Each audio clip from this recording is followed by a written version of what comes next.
A couple of Poundcake letters. A couple. Yeah. Ooh, I can't Well, wait. the two that I deemed interesting enough. Okay.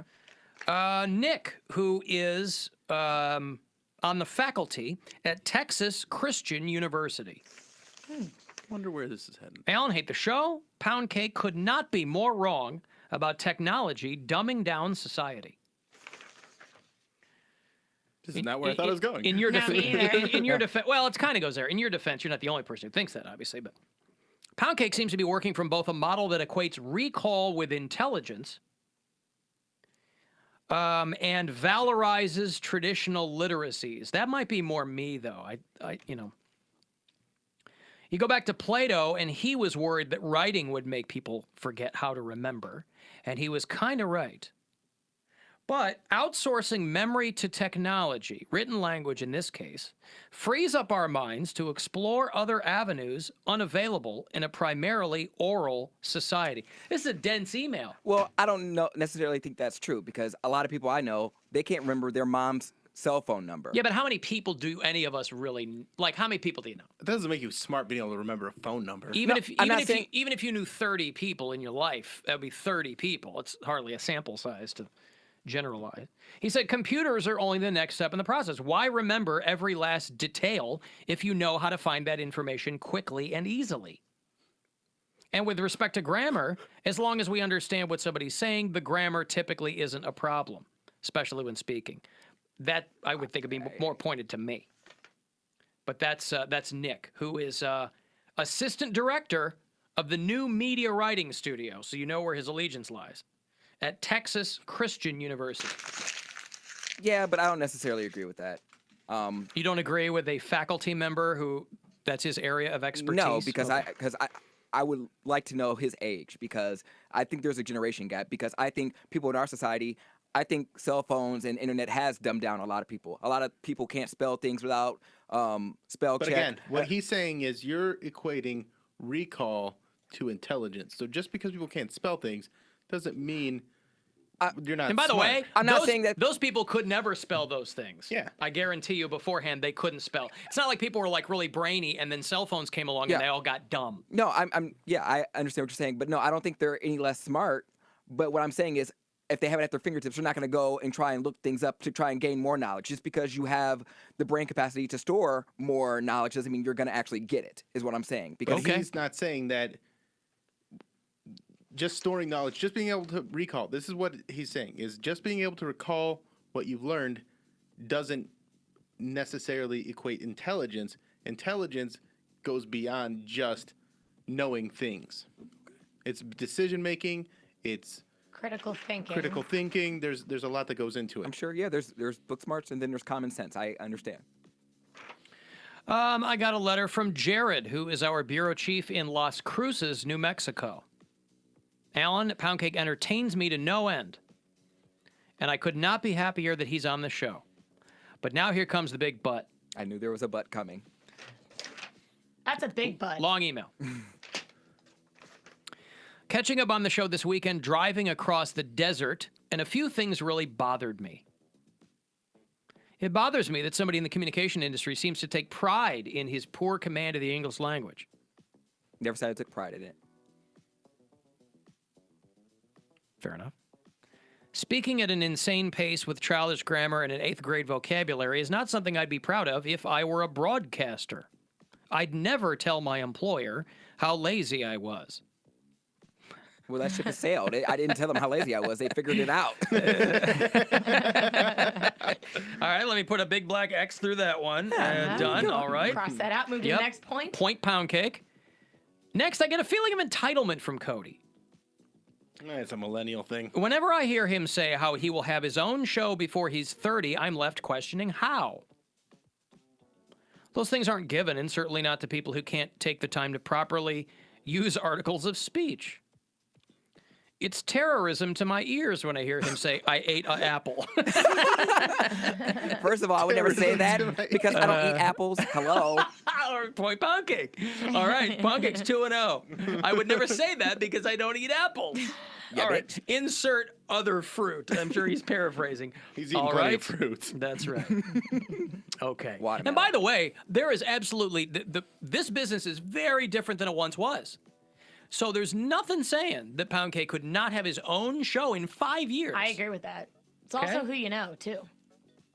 And I never said that I was guaranteed to have a show. I said my goal is to have my own show by the time I'm 30. I'm not saying I'm entitled. If I don't get my own show by the time I'm 30, like somebody's going to get it. I never said that. Okay. It's a goal. Point Poundcake.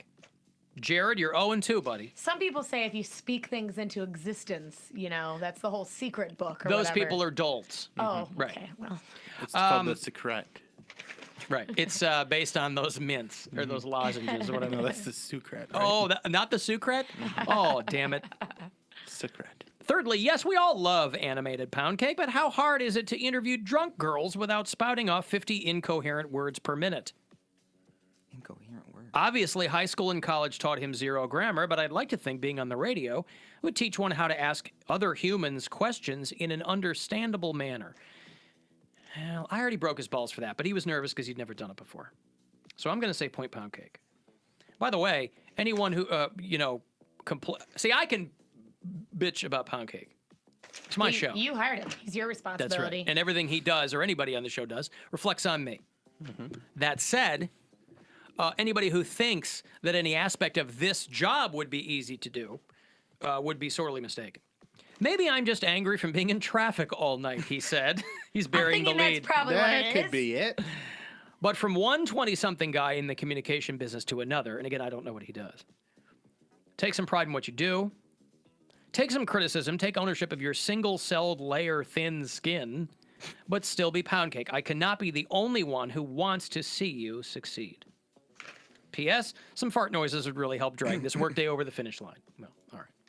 So that's Jared, who's our bureau chief out in Las Cruces. See, So again, he loves Poundcake, but being he's critical of me. critical which of is him, fine. constructively critical. But again, I'm looking at my sheet, and it's 3 points Poundcake. I don't know what to tell you. And I actually like Jared. Like, he made some valid points there, but like I said, I agree to disagree because I would never say I ate an apple or ate an apple. So you can't even say it wrong. You can't even say it wrong. like, I ate on an purpose. apple. Yum. Yeah, but yeah, I mean, You did used to take pride in doing the minimum amount of effort. no, but that's You not what he have- said though. You have said that verbatim. That exactly what I just You said. said minimum input, maximum output, which I don't know. I did not apply how- that towards this show though. That was not no, applied but toward that's this not what show. he was talking about. He's talking about in general. No, this was He- specifically what I used that term was. It was In for- school. It was for my radio production class, and I said, I already beat them to the punch. I already got a job in broadcasting. Why am I going to work my ass off on this project to get a job in broadcasting when I already have one? I'm creating a commercial, which we do. We cut commercials every day, or we do like a live Are you spots every day. saying that if you didn't have a job lined up, that you would have worked harder in class? Absolutely, I would have used it Okay. for my demo. I would have used it. So you chalk it up to senioritis. Absolutely, yeah. all right. Like, and that's what I said. Minimum effort because I was like, okay, I'm gonna do this, and then what? What is this gonna do for my career? Well, I'm saying in general, lazy is a hard tag to shake. So I would never want anybody to think that I was lazy in any capacity.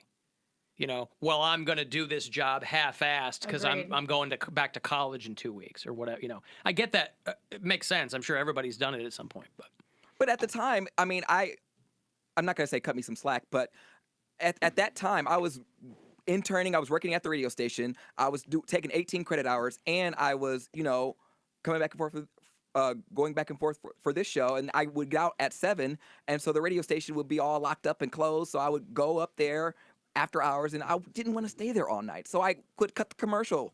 Like, so what? All right, we got it. You're lazy. Whatever. Shut up, Poundcake. That's right. Alan, has anybody told Poundcake that the new MGK song talks about ramen noodles the way he says it? Of course they do. Ooh, Laces Out is talking about ramen noodles. It's got to be a black thing. It's a ratchet phrase because MGK is not black. Well, okay, you know what I mean. So it's like a ratchet thing. So that's Yeah, what I it think is. it's just the ratchet way to say it. How I was raised, and everyone around me says ramen noodles. You grew up on the other side of the tracks. I had never heard that before Poundcake said ramen noodles in my other entire side of life. the tracks. She's on the other side of the tracks, the hoity-toity. It was a joke! I had a very mixed high school. Whatever. Probably half black, half white. Take your ass to Bracknell, bitch.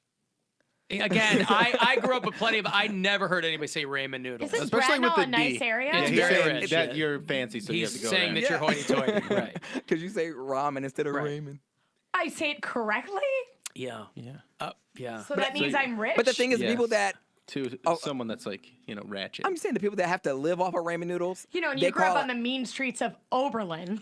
You You know, don't know my struggle. the hood of Oberlin. Oberlin had a hood. We have a neighborhood crime watch area.